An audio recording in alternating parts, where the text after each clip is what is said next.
봄이 막 기지개를 켜는 날이었습니다.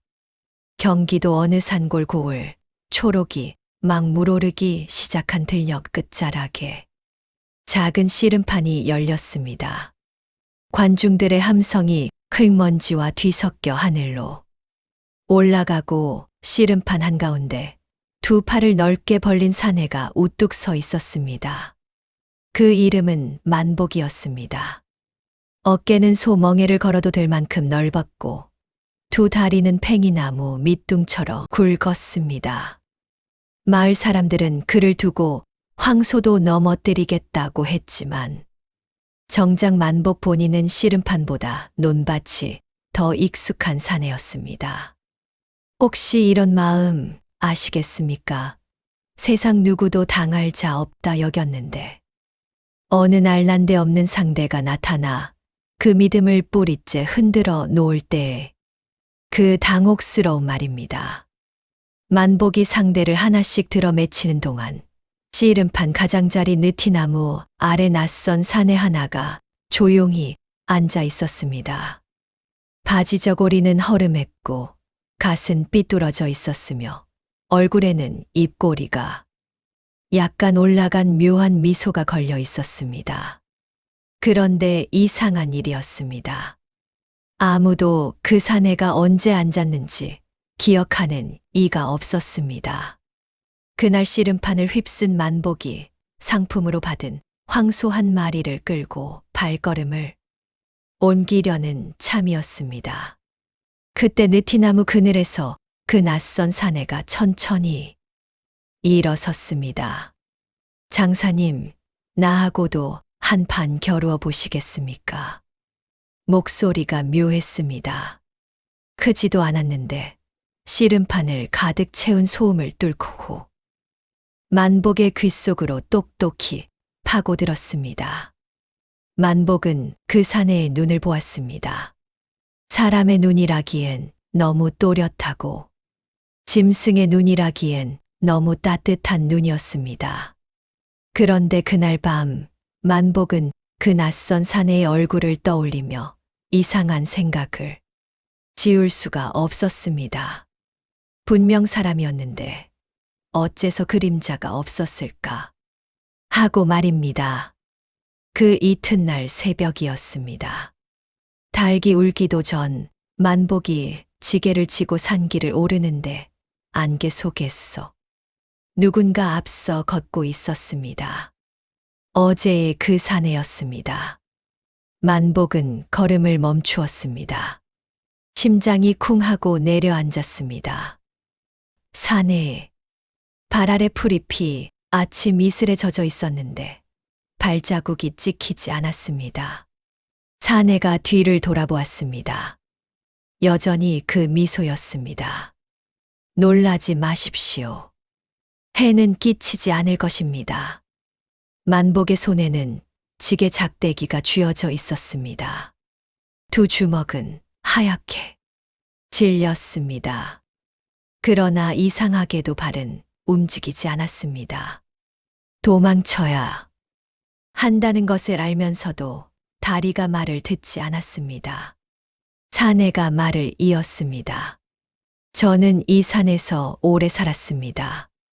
어제 장사님을 보니 이 고을에서 저와 힘을 겨룰 만한 분을 만난 것 같았습니다. 당신 도깨비요? 사내는 잠시 생각하는 듯 고개를 기울였습니다.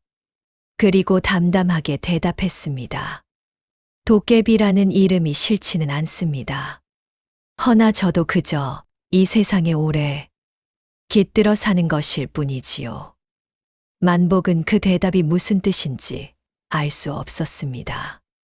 그런데 알 수 없는 그 말이 이상하게도 두려움보다 호기심을 더 크게 당겼습니다.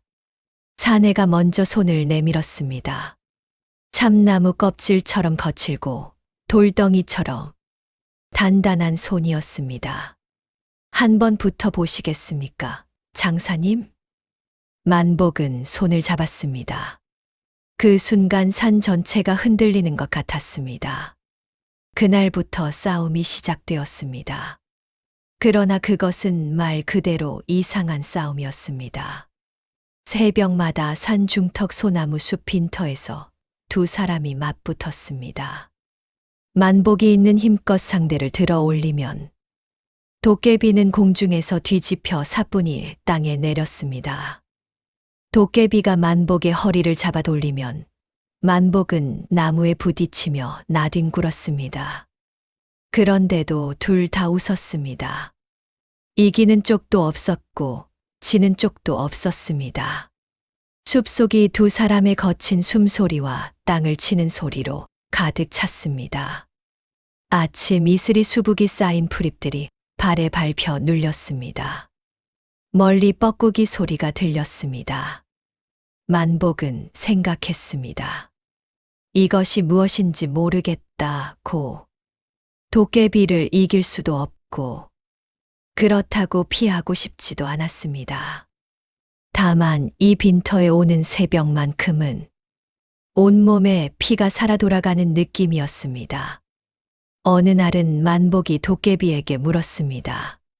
당신은 왜 사람과 씨름을 하려 합니까? 도깨비가 땅에 털썩 앉으며 대답했습니다. 외롭기 때문입니다. 그 한마디가 빈터에 오래 남았습니다. 만복도 그 곁에 주저앉아 아무 말도 하지 않았습니다. 두 사람은 한동안 소나무 숲을 바라보았습니다. 바람이 지나가며 소향기를 내놓았습니다. 그날 저녁 집으로 돌아온 만복의 얼굴에는 어딘가 알 수 없는 빛이 서려 있었습니다. 만복의 아내 옥부는 눈치 빠른 여인이었습니다. 남편이 새벽마다 산에 오르고 돌아올 때면 온몸에 흙먼지를 뒤집어 쓴 채 이상하게 밝은 표정을 하고 있다는 것을 그녀는 며칠 만에 알아챘습니다. 서방님, 산에서 무얼 하고 오시는 겁니까? 만복은 밥상 앞에서 숟가락을 들다가 잠시 멈추었습니다. 뭐라고 말해야 할지 몰랐기 때문입니다. 운동이요. 운동이요. 옥분이 남편의 얼굴을 들여다보았습니다. 어깨에 긁힌 자국이 있었습니다. 허벅지에 멍이 들어 있었습니다. 씨름하십니까? 비슷하오. 옥부는 그릇을 내려놓았습니다. 잠시 생각에 잠겼다가 말했습니다. 상대가 사람이 아닌 것이죠. 만복의 숟가락이 다시 멈추었습니다. 마을 노인들이 그 산에 오랜 내력이 있다 했습니다. 해만 끼치지 않는다면 말리지 않겠습니다. 허나 서방님, 이기고 지는 것에 마음 쏟다가 정작 중한 것을 잃지 마십시오. 만복은 아내의 말이 무슨 뜻인지 그날은 알지 못했습니다. 저녁 내내 옥부는 남편 몰래 문 앞에 수수 다발을 걸어 두었습니다. 도깨비 쫓는 풍속이었습니다. 그러나 그 손길에는 두려움보다 근심이 더 크게 담겨 있었습니다. 그날 밤 바람이 세게 불었습니다. 수수 다발이 흔들렸습니다. 그리고 산 쪽에서 낮게 웃음소리 같은 것이 들려왔습니다. 마을 훈장 박노인은 80평생 이 고을을 떠난 적 없는 인물이었습니다. 만복이 그를 찾아간 것은 씨름을 시작한 지 보름쯤 지난 날이었습니다. 박노인은 마당에 앉아 낡은 책 한 권을 펼쳐 놓고 있었습니다. 도깨비와 씨름을 한다고요? 박노인은 놀라는 기색 없이 책장을 넘겼습니다. 그 태연함이 오히려 만복을 당황하게 했습니다. 무섭지 않으십니까? 무서운 것과 나쁜 것은 다릅니다. 박노인이 말했습니다. 도깨비가 사람을 시험하는 것은 예로부터 있었던 일입니다. 그런데 만복이 도깨비가 그대를 해치려 했습니까? 만복은 고개를 저었습니다. 허면 됩니다. 그런데 한 가지 물어보리다. 박노인이 책을 덮으며 만복을 똑바로 바라보았습니다. 그대는 지금 그 씨름에서 이기려 하는 것입니까? 아니면 그 자리에 있는 것 자체를 즐기는 것입니까? 만복은 대답하지 못했습니다. 이기려는 마음이 지나치면 상대가 사람이든 도깨비든 결국 그것을 잃게 됩니다. 박노인이 조용히 말했습니다. 오랜 시간 곁에 있어 온 것들은 대개 이기고 지는 것으로 이루어지지 않더이다. 만복은 서당마당을 나서면서 뒤를 돌아보았습니다. 박노인은 다시 책을 펼치고 있었습니다. 봄바람이 불어 책장 하나가 살짝 넘어갔습니다. 문제는 엉뚱한 곳에서 생겼습니다. 마을에서 덕팔이라 불리는 자가 있었습니다. 힘은 셌으나 씨름판에서 만복에게 번번이 밀리던 사내였습니다. 언제부터인가 그는 만복이 새벽마다 산에 오른다는 사실을 알았고 뒤를 밟기 시작했습니다. 어느 새벽 덕팔은 소나무 숲 빈터를 엿보았습니다. 만복과 도깨비가 씨름하는 장면을 보자 그의 눈이 번쩍였습니다. 도깨비와 친한 자는 복을 얻는다는 속설을 알고 있었기 때문입니다. 황금이 솟아오른다, 병이 낫는다, 소원이 이루어진다, 온갖 이야기를 어릴 때부터 들어왔습니다. 덕팔은 그날 밤 만복을 찾아왔습니다. 만복이 나도 그 도깨비 한 번만 만나게 해주게. 복을 좀 얻어야겠네. 만복의 눈빛이 굳었습니다. 그것은 내가 정할 일이 아니오. 자네가 소개만 해주면 되자는가. 나쁠 것 없지 않나? 만복은 대답하지 않았습니다. 덕팔은 그 밤 빈손으로 돌아갔습니다. 그런데 그날 이후 만복은 이상한 불안을 느꼈습니다. 도깨비와 나누어 온 그 새벽들이 어느 순간 망가질 수도 있다는 두려움이었습니다. 만복은 그 두려움을 아내에게도 도깨비에게도 말하지 못했습니다. 봄이 가고 여름이 오기 시작했습니다. 소나무 숲은 짙어졌고 빈터의 흙은 두 사람의 발에 반들반들 닦여 있었습니다. 여름 장마가 시작되던 날이었습니다. 빗속에서도 두 사람은 빈터에 나왔습니다. 도깨비는 빗물을 맞으며 서 있었고 만복은 가챙에서 빗물이 흘러내리는데도 멈추지 않았습니다. 그날따라 도깨비가 먼저 말을 꺼냈습니다.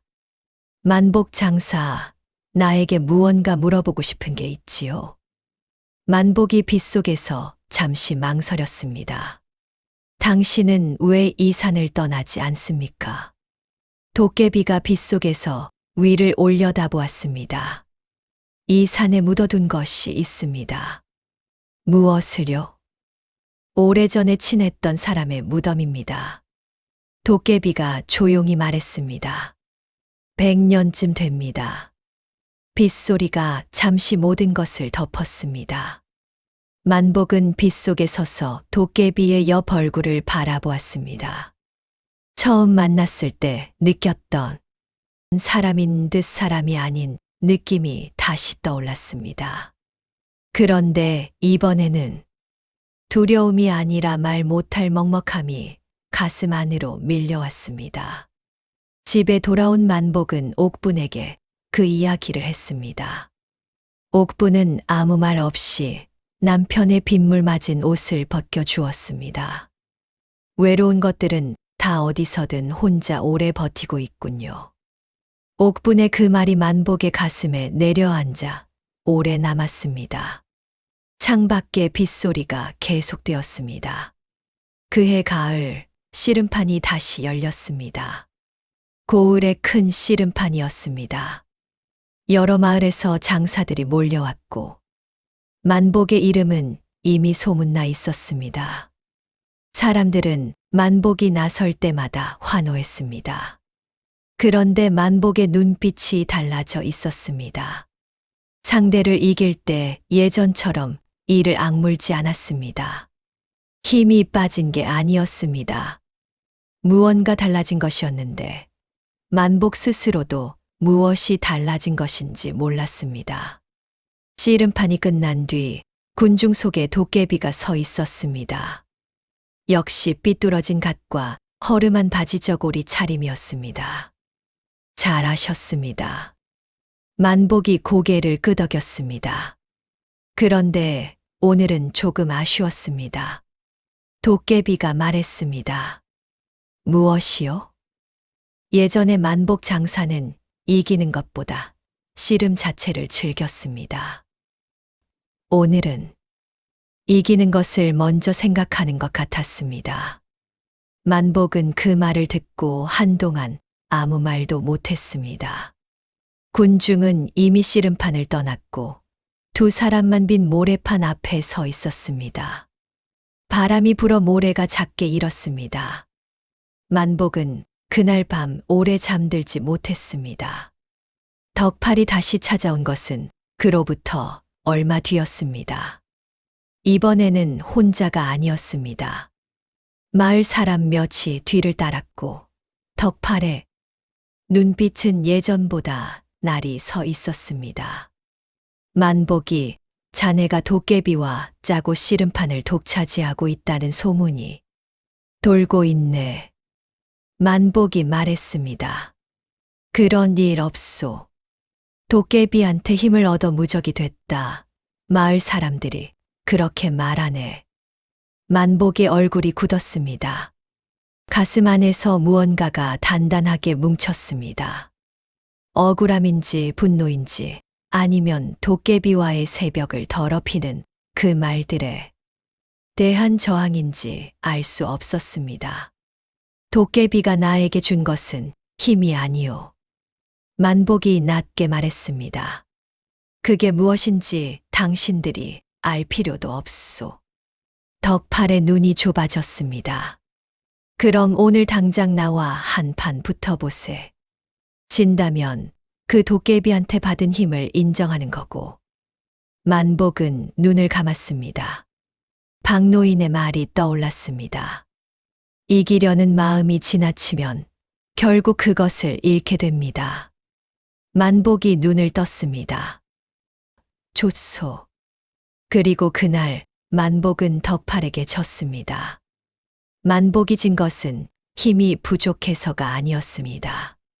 도중에 만복은 손에서 힘을 풀었습니다. 덕팔이 비틀거리는 것을 보았을 때 만복은 그를 모래판에 패대기 치는 대신 가만히 놓아주었습니다. 군중이 웅성거렸습니다. 덕팔은 어안이 벙벙한 얼굴로 만복을 바라보았습니다. 만복이 말했습니다. 됐소. 이것으로 끝냅시다. 덕팔은 분해하며 자리를 떴고 군중도 흩어졌습니다. 그날 저녁 혼자 산 길을 오르던 만복에게 도깨비가 나타났습니다. 보았습니다. 도깨비가 말했습니다. 만복이 걸음을 멈추었습니다. 왜 그리 보았냐고 묻겠소. 묻지 않겠습니다. 도깨비가 조용히 말했습니다. 다만 오랫동안 만복 장사를 보아왔는데 오늘이 가장 장사다웠습니다. 만복은 그 말에 허탈하게 웃었습니다. 이긴 날도 진 날도 많았는데 스스로 손 놓은 날이 가장 장사다웠다는 것이 우스웠습니다. 그런데 이상했습니다. 가슴이 뻥 뚫리는 느낌이었습니다. 두 사람은 나란히 산길을 걸었습니다. 저녁 노을이 산등성이를 붉게 물들였습니다. 그로부터 가을이 깊어지면서 씨름 빈터에서의 날들이 조금씩 달라졌습니다. 두 사람은 예전처럼 맞붙는 날도 있었지만 그냥 나란히 앉아 있는 날도 생겼습니다. 도깨비가 산에서 주워온 것들, 이상하게 생긴 돌, 빨간 열매, 빛이 이상한 버섯을 만복에게 보여주는 날도 있었습니다. 만복은 도깨비에게 마을 이야기를 했습니다. 옥분이 담근 장이 오래 유독 맛있더라. 아랫마을 처자가 시집을 간다더라. 덕팔이 요즘 얌전해졌다더라. 도깨비는 그런 이야기들을 듣는 것을 좋아했습니다. 사람 사는 이야기를 들을 때 도깨비의 눈이 살짝 빛나는 것을 만복은 알아챘습니다. 당신은 사람이 되고 싶었던 적이 있습니까? 만복이 어느 날 물었습니다. 도깨비가 잠시 생각했습니다. 사람의 시간이 부럽기는 합니다. 짧아서요? 짧기 때문에 아끼는 것이 있고, 아끼기 때문에 뜨거운 것이 있습니다. 저는 너무 오래 살아서 가끔 무엇을 아껴야 할지 잊어버릴 때가 있습니다. 만복은 그 말을 들으며 손 안에 낙엽을 내려다보았습니다. 단풍이 든 작은 잎이었습니다. 인맥이 선명했습니다. 그래서 씨름을 합니까? 잊어버리지 않으려고? 도깨비가 미소 지었습니다. 그리고 대답했습니다. 그래서 만복 장사 같은 사람이 필요한 것입니다. 소나무 숲에 바람이 스쳐 솔방울 하나가 떨어졌습니다. 겨울이 왔습니다. 첫눈이 내리던 날 밤, 만복은 집에서 옥분과 화롯불 앞에 앉아 있었습니다. 옥분이 고구마를 묻어 굽고 있었습니다. 서방님, 그 도깨비와 언제까지 씨름할 작정입니까? 만복이 불꽃을 바라보며 말했습니다. 모르겠소. 그쪽에서 그만하자. 할 때까지. 그쪽에서 먼저 그만한다면요? 만복이 잠시 침묵했습니다. 그러면 아쉽겠지요. 옥분이 고구마를 꺼내며 말했습니다. 그것이 벗입니다. 만복이 아내를 바라보았습니다. 이기든 지든 먼저 끊든 나중에 끊든 그 자리가 아쉬운 것이 벗이지요. 옥분이 고구마를 반으로 가르며 조용히 말했습니다. 서방님, 벗을 귀하게 여기십시오. 사람이든 그렇지 않든 뜨거운 고구마 속살에 하얀 김이 피어올랐습니다. 만복은 그날 밤 내내 그 말을 생각했습니다. 봄이 다시 왔습니다. 1년이 지났습니다. 소나무 숲 빈터에 흙은 두 사람의 발에 오래 밟혀 단단하게 굳어 있었습니다. 이른 봄 새싹이 그 굳은 흙 가장자리를 비집고 돋아났습니다. 그날따라 도깨비가 늦게 왔습니다. 만복이 기다리다가 땅에 앉아 있는데 도깨비가 나타났습니다. 표정이 달랐습니다. 오늘은 씨름을 하지 않아도 되겠습니까? 만복이 고개를 끄덕였습니다. 무슨 일이 있었습니까? 이 산에서 떠나야 할 것 같습니다. 만복의 가슴이 조였습니다. 아무 말도 나오지 않았습니다. 오래전 이 산에 묻어둔 사람 그 사람의 후손이 이 고을을 떠난다 합니다. 묻어둔 것이 이제 빈자리가 되면 저도 여기 더 있을 이유가 없습니다. 만복은 손 안에 작은 돌을 쥐었습니다. 빈터에서 주웠던 돌이었습니다. 언제입니까? 보름 뒤입니다. 봄 햇빛이 소나무 사이로 내려왔습니다. 빈터가 환하게 빛났습니다. 만복은 다시 박노인을 찾아갔습니다. 박노인은 이번에도 마당에서 책을 읽고 있었습니다. 같은 책인지 다른 책인지 알 수 없었습니다. 만복이 도깨비가 떠난다는 말을 했습니다. 박노인은 책장을 덮으며 오래 하늘을 바라보았습니다. 그리고 말했습니다. 만복이 그 만남이 1년이었습니까? 그렇습니다. 1년 동안 그 도깨비가 만복이에게 준 것이 무엇이라 생각합니까? 만복이 대답했습니다. 힘이 아니었습니다. 그러면? 지는 것을 두려워하지 않는 것. 만복이 천천히 말했습니다. 이기는 것보다 그 자리에 있는 것이 더 중하다는 것. 그리고 이 고을. 사람들 옥분이 박노인께서도 다 이 세상에 잠깐 깃들어 사는 것이라는 것. 박노인이 천천히 고개를 끄덕였습니다. 그것이 깨달음입니다. 박노인이 말했습니다. 도깨비가 만보기에게 씨름을 가르친 것이 아니라 만보기가 씨름을 통해 스스로 깨달은 것입니다. 만복은 훈장마당을 나서면서 처음으로 울음이 나올 것 같았습니다. 봄바람이 불었습니다. 박노인 마당에 매화나무 꽃잎이 하나 떨어졌습니다. 보름이 지났습니다. 덕팔이 찾아왔습니다. 손에 막걸리 한 사발을 들고 있었습니다. 만복이, 지난 일은 내가 잘못했네. 미안하이. 만복은 잠시 그를 바라보았습니다. 덕팔의 눈빛은 예전에 날 선 것이 없었습니다. 어쩐지 쓸쓸해 보였습니다. 만복이 막걸리를 받아들었습니다.